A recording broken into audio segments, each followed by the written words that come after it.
من مثلا میگم ورژن پروش رو اگه داشته باشین خیلی جذاب تره. کامرا ترکینگ رو دارین که میتونین یک انگار ارزم به خدمتتون حالتی رو مشخص کنید که ترک کنه، یعنی با دوربین دنبالش بکنید. خیلی چیز جذابیه این کامرا ترکینگ.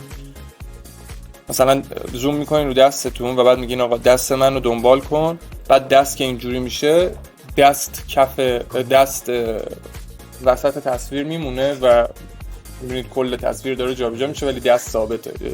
افکت خیلی جالب میتونید ببینید. ولی خب اینم پروه. موشن بلر که به حرکت هاتون بلر میده. مثلا دستتون رو که دارین اینجوری میکنین میتونین تنظیم کنین که این اینجوری محو بیاد اینجا. یک افکت جالبی میده موشن بلر. مال زمانی که مثلا یه ویدیویی رو تند کردین و بعد میخواین مثلا همین ویدیو دقیقاً الان بهتون رو همین میگم حرکت افرادی که پشتشن رو دقت کنین، اینا همه موشن بلر گرفتن. این همون افکت موشن بلره که کشیده میشه. پنجره بعدی کنوسه که انگار میگه که آقا این کنوسی که ما داریم برای پشتش به چه حالت باشه، بلر باشه. وقتی که میخوایم یه تصویری و من اگه اینو بزرگ کنم دیگه اصلا احتیاج به این ندارم معمولا، ولی اگه این کارو نکنم میگه آقا پشتش چجوری باشه، بلر باشه، رنگ باشه، پترن باشه، برند بک‌گراند باشه که از همون چیزایی که قبلا مشخص کردین استفاده کنه. قسمت دوم این بخش اسپیده که شما اینجا میتونید تنظیم کنید که سرعت ویدیوتون تا چه حد باشه. وقتی که کمتر میکنین یک گزینه اینجا روشن میشه به نام اسموس اسلومو. خب این چیه؟ وقتی ویدیو رو اسلو موشن میکنید برمیگرده به سرعت فریماتون بر ثانیه. مثلا شما یه بار هست میزنین 60 fps، فریم ریتتون رو میزنین روی 60، یعنی توی هر ثانیه 60 تا عکس میگیره. خب اینو اگه 50% هم نرم بکنید باز هم مشکلی پیش نمیاد، چون 60 تا عکس توی یک ثانیه گرفته. یا یه موقع هست مثلا روی همون 30 فریم بر ثانیه گرفتین شما تصویر رو، اینو ولی اگه نرم بکنید قاعدتا مشکلی براش پیش میاد، چون وقتی شما این حرکت رو گرفتین بعد آروم میکنید بین این و این یه عکس دیگه تیک برمیداره. و واسه اینکه این قضیه پیش نیاد از اسموس اسلو موشنش استفاده میکنید که خودش با هوش مصنوعی شروع میکنه بین این فریم و این فریم رو پر کردن که حرکت نرم به نظر بیاد. یک مدل داره فریم بلیدینگ، یه مدل داره اپتیکال فلو که زمان بیشتری میبره ولی خب کیفیت این فریم‌های بینو خیلی افزایش میده و جذابیتش بیشتر، ولی خب زمان بیشتری میبره پروسه انگار آنالیز کردنش. ببینین الان اینجا پروسسینگ داره برام آنالیز میکنه که بین سکانس ها رو انگار پر بکنه.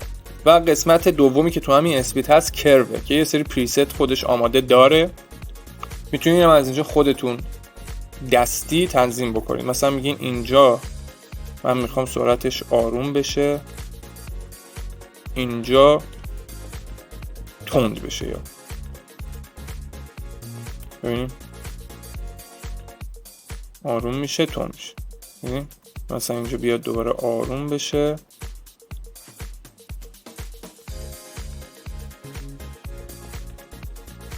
بعد یهو اینجا تند بشه دوباره، بعد تند بمونه همینجوری، بعد یهو آروم بشه.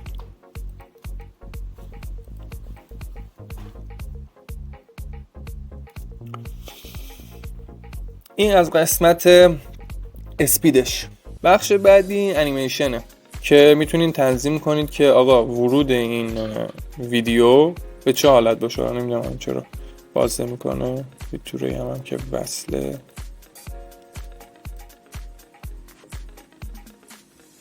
حالا مثل که چیزاشو باز نمیکنه. ببینین خیلی هاش پروه، واسه همین بازم میگم پروشو حتما بگیرین چون خیلی کارتون رو راه میندازه. دیدین این اول ویدیو اینجوری شروع شد، این مثلا یه حالت دیگر رو انتخاب میکنم اینجوری بیاد. بعد از اینجا هم میتونید مشخص کنید دیوریشنش چقدر باشه، چقدر طول بکشه این جریان. مثلا 3 ثانیه معلوم گذاشتم یا 0.3 ثانیه. حالت اوتش رو میتونید مشخص کنید که آقا این انیمیشن چجوری، این ویدیو چجوری تموم بشه، چجوری بسته بشه. این حالت رو میتونیم بذاریم. بعد دوباره از اینجا میتونید تایمش رو مشخص کنید. و بعد یه حالتی هم داره کمبو که هم اینو براتون خودش مشخص میکنه و هم اوتو براتون خودش مشخص میکنه. من اینا رو عمل میذارم روی نا، اسپیدش هم روی نا، بلندش هم خاموش میکنم. خب بخش بعدی ادجاسته. اینجا جاییه که شما میتونید اصلاح رنگ انجام بدید. من اصلا وارد مبحث اصلاح رنگ نمیشم چون خیلی مبحث پیچیده، مبحث سختیه، ولی همون چیزی که بهتون گفتم و فقط میگم. تصاویری که شما با گوشیاتون میگیرین یا با دوربیناتون میگیرین اینا اغراق شده است، یعنی رنگش شاید زیاد باشه، کنتراست تصویر شاید بالا باشه و وقتی فیلترها رو روش میندازین ممکنه به مشکل بخورید. برای اینکه این قضیه پیش نیاد میتونید از این قسمت سچوریشنش رو کم بکنید که اون اغراق رنگش رو ازش بگیرین، کنتراست ویدیو رو هم کم بکنید و خب حالا با این ابزار خودتون یه مقدار بالا پایین بشین، یعنی بالا پایین کنین اینا رو، دستتون میاد که هر کدوم از اینا داره چه اقدامی روی تصویر شما انجام میده. بر اساس اون چیزی که میخواین این پارامترها رو مشخص کنین. حالا چیزی که بیشتر شاید به درتون بخوره تو تصویرهای تاریک این قسمت بریلیانسه که یه چیزیه که مال خود کپکاته. شارپن رو حالا بهتون میگم. شارپن چیزیه که جزئیات تصویر رو براتون افزایش میده. الان حالا من زوم بکنم روی این تصویر تا متوجه بشید. ببینید من شارپن رو هرچی بیارم بالاتر تصویرم دیتیلش افزایش پیدا میکنه، همینطور هم کلاریتی. ببینید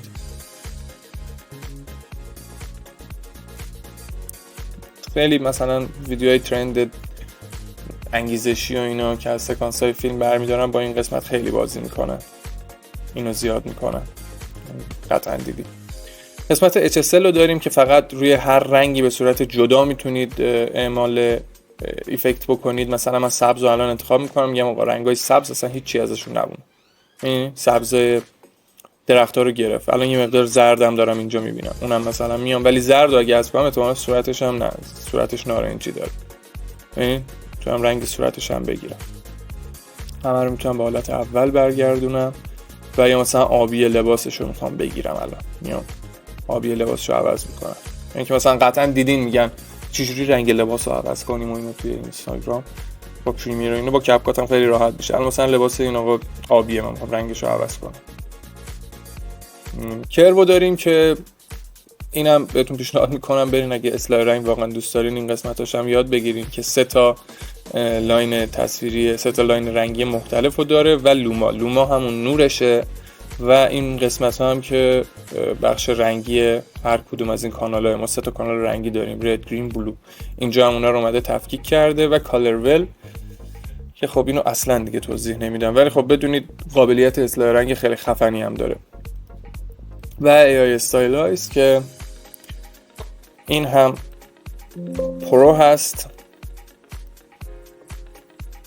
حالا من میتونم بزنم اینجا، میتونید عکس طراحی بکنید بر اساس نوشته‌ای که میدین مثل هوش مصنوعی های دیگه، یا استایل ویدیوتون رو میتونید تغییر بدید.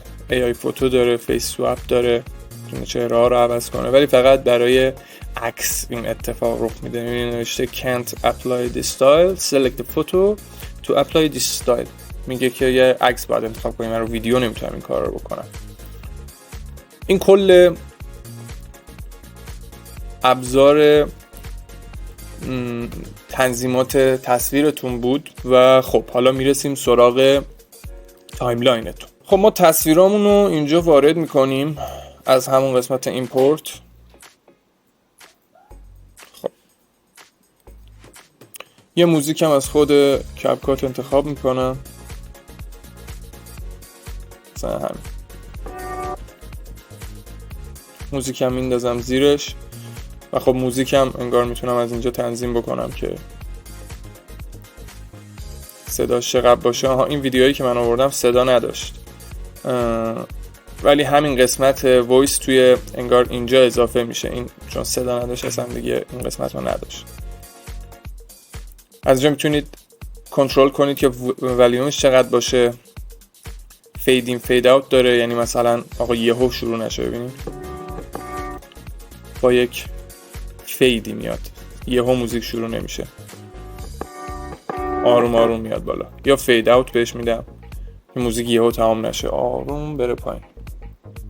نورمالایز لودنس داره برای وقتایی که مثلا شما یه جا از داد میزنید یه جا از صداتون آروم میاد، اینا رو با هم مچ میکنه که یهو گوش مخاطب اذیت نشه به خاطر بالا پایین بودن صدا. این هنس وایس داره که خب ورژن پروشه، خیلی چیز کاربردیه برای زمانی که خودتون ویدیو دارین میگیرین، نویزی تو تصویر یا سر و صدای اطراف هست، اینو میزنین صدای محیط رو به صورت کلی حذف میکنه و صداتون رو تبدیل به یک صوت پادکستی میکنه. خیلی جذابه اینا.